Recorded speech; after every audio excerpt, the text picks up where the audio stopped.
Here at CRE Success, the majority of our clients are commercial real estate principals that used to be top performing commercial real estate agents at the big global commercial real estate firms. And the reasons that they give for why they've decided to go out on their own are often quite similar. And they say they fall into three main categories. The first category is that they want to start building wealth for themselves. They want to stop making shareholders money and start making money for themselves, keep more of what they earn and build their wealth through the business that they are building.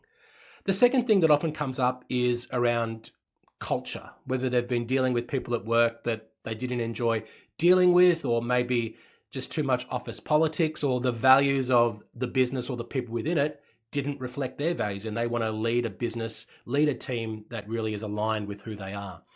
And the third thing that often comes up is, well, just red tape, BS meetings, and let's just focus more on getting stuff done, serving clients, making money.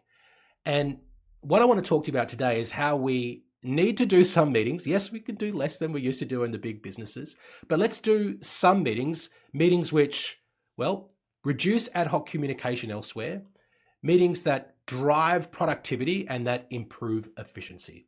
Let's talk about it.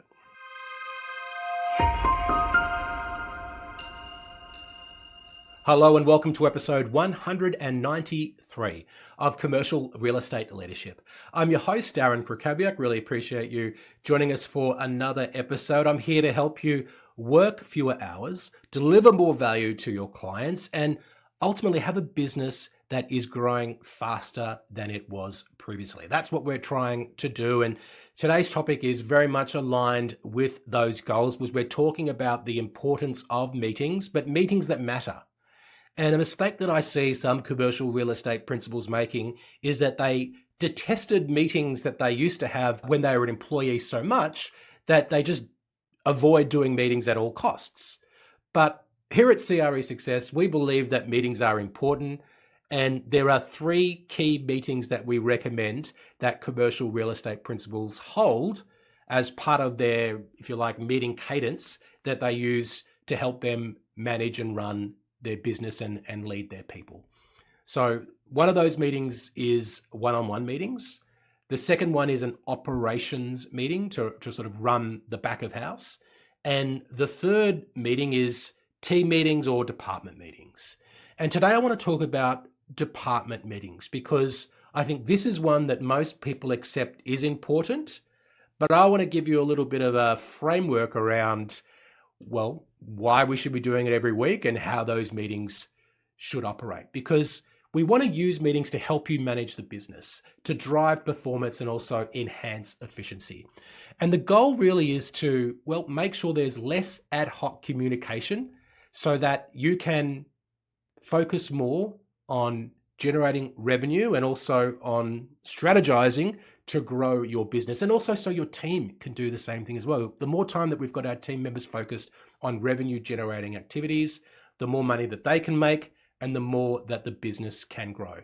So let me give you a simple outline of how I recommend an agenda for a team meeting or a department meeting should go. The first agenda item should be something around your messages. You can call it MD's messages. I used to call it, not on the actual agenda, but in my mind, it was like a sermon. And imagine that you've got to address your your parish, or address the troops, if you like, and just talk to them about what's important to you. And it's a really great way if you've actually got a vision. That is, if you've set a vision for the business around, where we're going, why it matters, and how do we know if we've arrived or if we're on track, you can talk about that and enlist people's support and show them how they can help you achieve that vision and help them buy into it. It's also a time when you can talk about your strategic priorities. Again, if you've set them, they're typically 3 to 5 things that if everyone is more focused on these things, then the business will get closer to its financial targets and to achieving the vision. And if you don't have a vision or strategic priorities yet, that's okay. There are other things that you can talk about in terms of growth objectives. You might talk about what's going on in the market from a seasonal or cyclical perspective. For example, it's October, So in October, we're probably talking about campaigns which have launched recently or are going to be launched imminently, and what we need to be doing in this type of market to reduce the gap between buyers and sellers, and also ensure that we're doing more than's typically required to move deals forward, given we've got some evidence in the current market that things are moving a little bit more slowly. So the point of having that conversation with your people is to give them information which reduces the likelihood that we're going to be carrying more stale listings into 2025. So the first agenda item is your messages. The next agenda item is new opportunities. You might call it business development. And it's just about what is it that is out there that we're chasing that hasn't yet been secured as new business. And I think a mistake that is sometimes made is that people go straight into going through the listings or the work in progress, but they don't actually talk about business development. And if we don't talk about business development, about growth-oriented activities, that kind of sends the message that it's not important. Or if we do it later, it sort of signals that it's less important than what we're currently working on. I think we always want to be replenishing and filling our pipeline with new opportunities, even when we're busy. And we can make it more likely that that will happen by giving that topic pretty high importance and priority in the list of the agenda that we're running through with our team every week.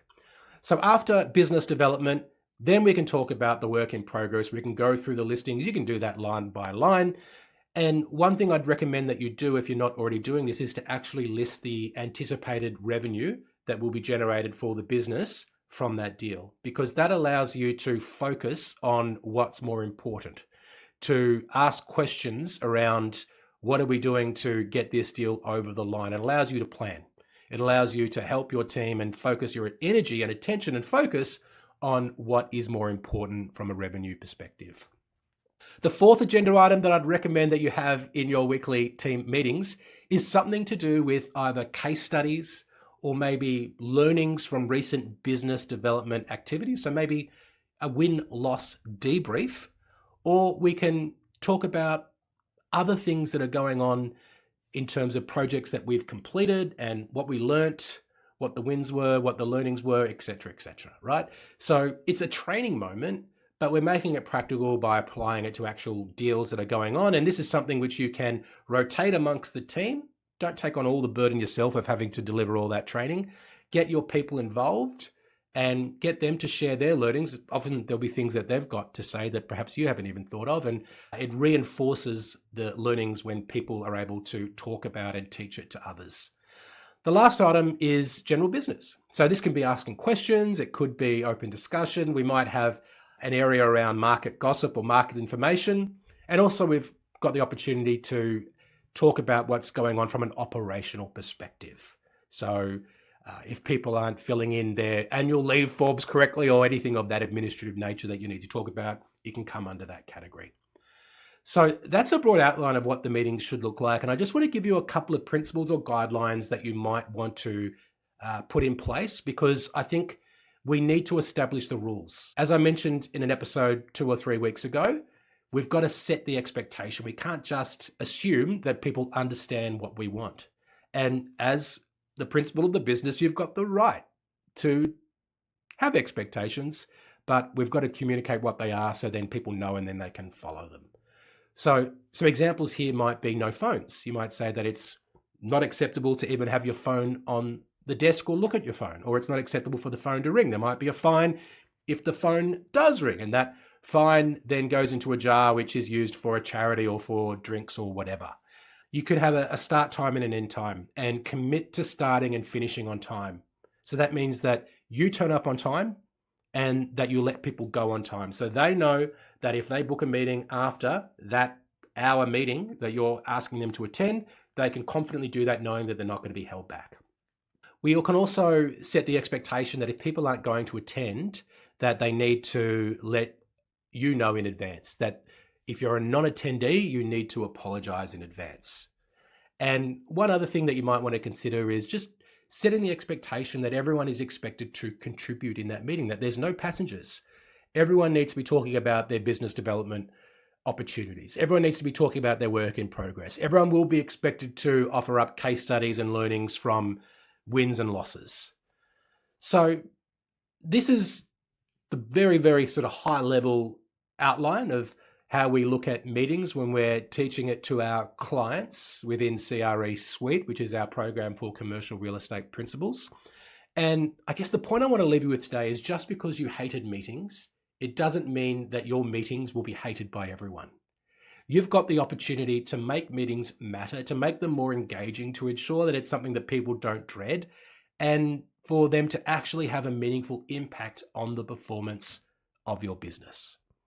That is our episode for today. Thank you so much for listening, and I will speak to you soon.